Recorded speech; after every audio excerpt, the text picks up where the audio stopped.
and where I was from and why I was here, because I wasn't a familiar face. Anyway, the conversation went on, and I had this overwhelming sense of euphoria. I couldn't really explain it. I just felt amazingly happy, amazingly alive, and full of energy, full of warmth somehow, some kind of warm energy.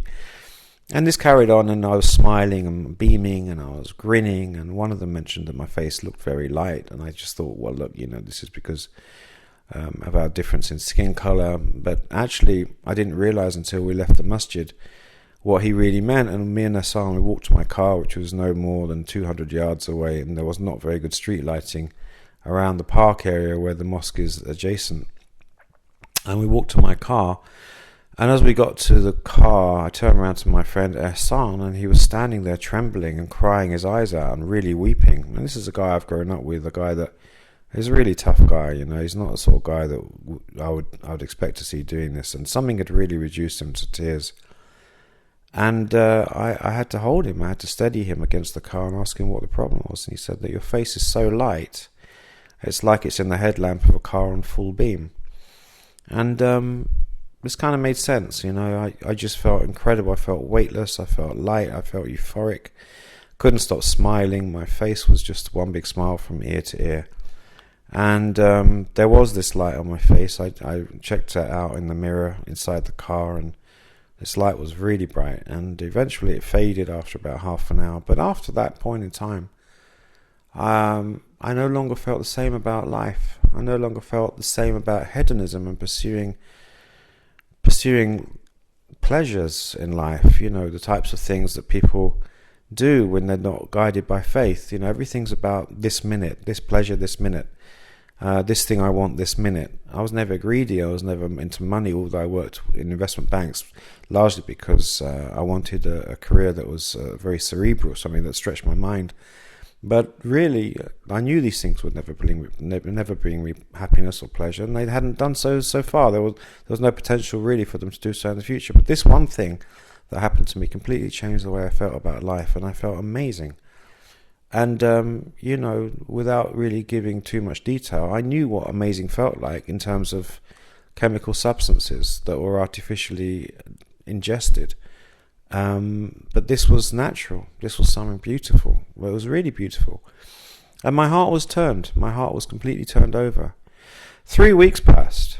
And during that time, Hassan had given me a book about the basics of Islam. It was a book by Ghulam Sarwar that is used to teach children the basics of Salah and of fasting and of the 5 pillars. I read that book, and it didn't really bring me any closer to Islam. It just basically explained a number of things. The monotheism of Islam, the lineage of the prophets, and these things, okay? So I wasn't really a Muslim yet. Although when I thought about becoming Muslim, for some strange reason, I just felt really warm inside. I couldn't explain it. So consciously, through a process of thought, I knew I didn't want to be Muslim. I didn't want to go with this lifestyle that I'd created for myself, which was purely hedonistic. But at the same time, I was conflicted because in my heart, I knew that Islam, whenever I thought about becoming a Muslim and submitting to the will of Allah, as we do as Muslims or try to do as Muslims, that this thing was something so beautiful, so natural, and so everything in my body yearned for this. Later, of course, I came to realize that this is the difference between nafs, that want instant satisfaction and gratification, and fitra, the yearning of the soul, which is to submit to the will of Allah. But at the time I was so conflicted, and 3 weeks passed, and nothing really else happened remarkable. At the end of the 3 weeks, during that 3 weeks I actually moved from UBS to Credit Suisse, and then at the end of the first week at Credit Suisse I went out with my friend Hassan again, and we went to get donuts and coffee in the middle of London. We actually found ourselves quite late at night at Leicester Square. And Leicester Square, if you don't know, is theatre land, it's club land, it's where all that activities are going on, the hedonistic activities are going on. And we came across 5 Salafi brothers giving dawah of the Quran.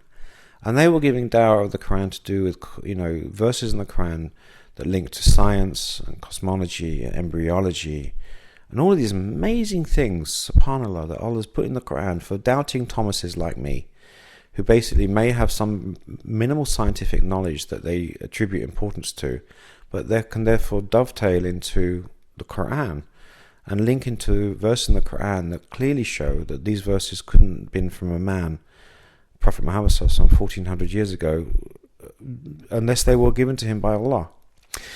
So that was my rational thinking, that this was from Allah and could only be revealed by Allah. But still, I was stubborn. I didn't want to become a Muslim. So I entered into a debate for at least 3 hours with one brother in particular called Isa. At that time, he'd been Muslim for 5 years. And I spoke to Isa for about 3 hours plus. And eventually he said, do you want to become Muslim?